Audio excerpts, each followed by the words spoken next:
let's suppose our demand and supply is at an equilibrium, okay, like in this case, and you're getting subsidy by how much, whatever the amount is, but I'll say the vertical distance shows the subsidy rate. I know the supply curve shifts downwards when you get a subsidy. Your new equilibrium price and quantity is right here. Price has fallen down and quantity has increased. Now, how much subsidy did you get? So, it's always at the new equilibrium we're going to mark. So, vertical distance is the subsidy rate. This is the subsidy that you're getting. Okay.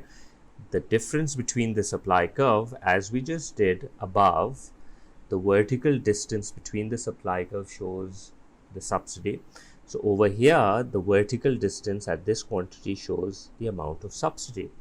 And if you multiply it with Q1, so how much subsidy are you getting? Let me mark that region. This is the subsidy per unit. And when you multiply it with Q1, this area shows the total subsidy expenditure that the government has to do.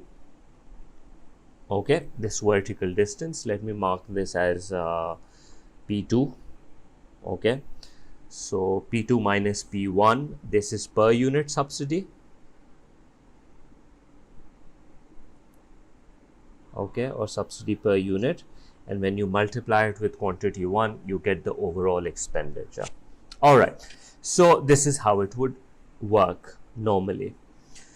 Now, I'm going to make a series of diagrams to show how consumer surplus, producer surplus, and all of that kind of looks in this one.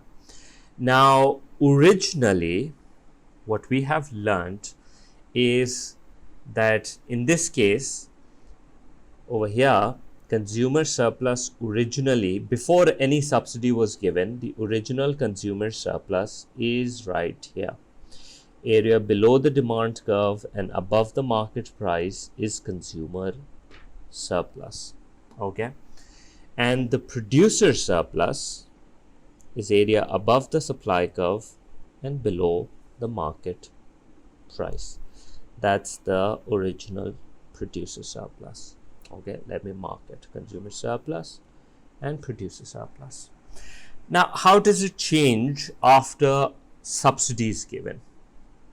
Okay, so let's say when subsidy is given, the supply curve shifts to the right as we know it. So the supply curve shifts to the right.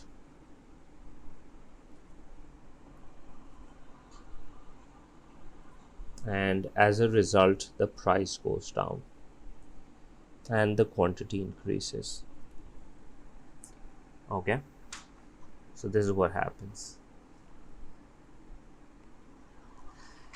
Now, original consumer surplus, as I did on the left, was original price se upar, below the demand curve. This is what the original consumer surplus was.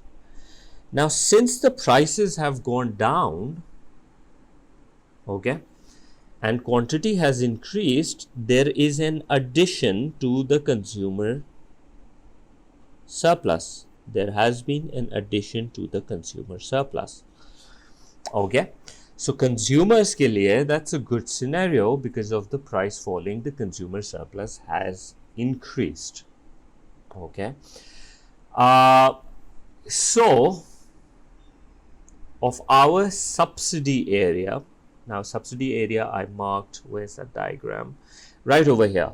This was the subsidy area. Okay, so what's happening is, before subsidy, consumer surplus was all of this. Original price se upar. Okay, this was your consumer surplus originally, and after subsidy, if you after subsidy, this area gets add on. If you see, this area is actually coming from a portion of subsidy. because ये जो पूरा green area था subsidy का, basically consumer surplus is coming through there. So this area right here is representing how subsidy is helping technically in increasing the consumer's surplus. Now, as far as the producer surplus goes, the originally producer surplus is right over here. Okay. And after the supply curve shifting, the prices went down. Okay, I'll just do it like this. I won't shift the curve, and I'll just show you that how after the subsidy, the supply curve shifted to the right. I'll just show it to you and then I'll remove it. So subsidy के साथ ऐसे हुआ था, the prices went down and the quantity increased, right? So I'll just remove that for now. Now for this Q1 quantity, the producer is now selling it at P1. Okay. Originally, before subsidy was given, the same Q1 quantity, the producer would not have produced until and unless they were getting this price here, P2 ka price. If they were not given P2 ka price, they would have never produced this Q1 quantity because for them it's not feasible. For P1 ki price, they would have only produced this much, which is too little. But since the government is encouraging them by giving them money to produce Q1, they are charging this price, what consumers is willing to pay, but only because they're getting this much amount of money from subsidies. So in a way, what's really happening is that producers are getting the price of P2 which they wanted through subsidies. So for QO quantity, area above the supply curve and below the market price, this is what their producer surplus is. But for Q1 quantity, all this area above the PO price, P2 की price, because P2 price they are getting through subsidy. तो subsidy का तो जो original area था, this is what the subsidy was, all of this. So this purple area is coming from their subsidy. Okay, it is coming from their subsidy.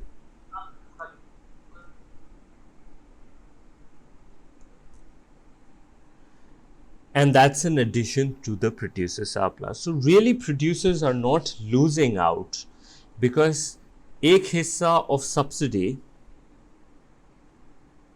right? If I was to make the subsidy area over here, this is what the subsidy area was. So one area of subsidy is going to the consumers, one area of the subsidy is going to the producers. Okay, so both of them are happy because subsidy is being divided, but the only area which doesn't go to anyone is this specific one, okay, of the total subsidy. So this red boundary, this is the total subsidy which was given, of which consumers are getting this much in terms of surplus. Producers are getting this purple area, and this is the area which nobody is getting, and we call this as the dead weight loss. So that's what's required of you to be able to do.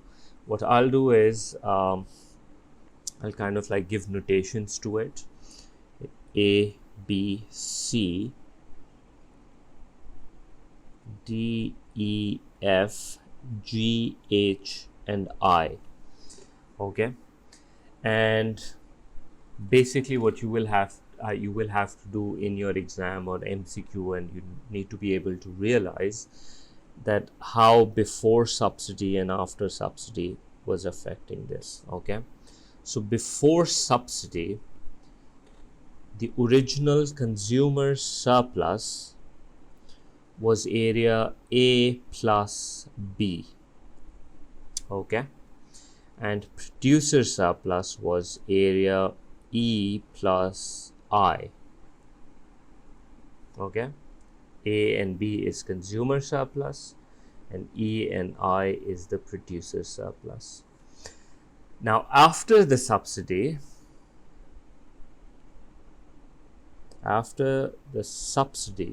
is given, consumer surplus is now changing because area A plus B plus E plus F plus G, as we just did, all of this, because the new price has gone down to P1, all of this is the new consumer surplus. The addition is E, F, and G.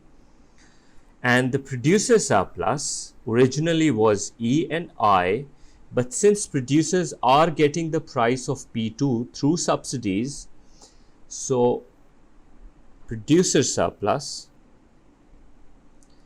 is area E plus I, which was already there originally, and now B plus C is also added.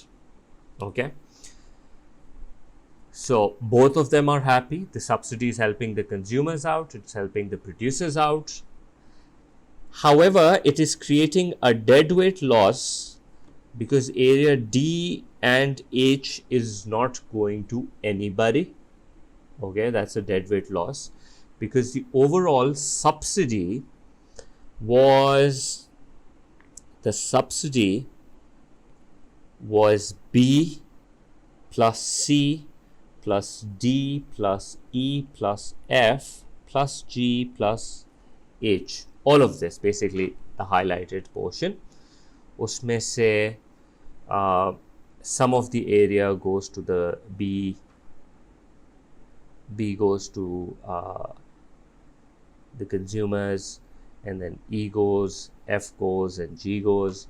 And then for producers, E is going, I they already had, B they got, C they got, and then D and H nobody's getting of the subsidy.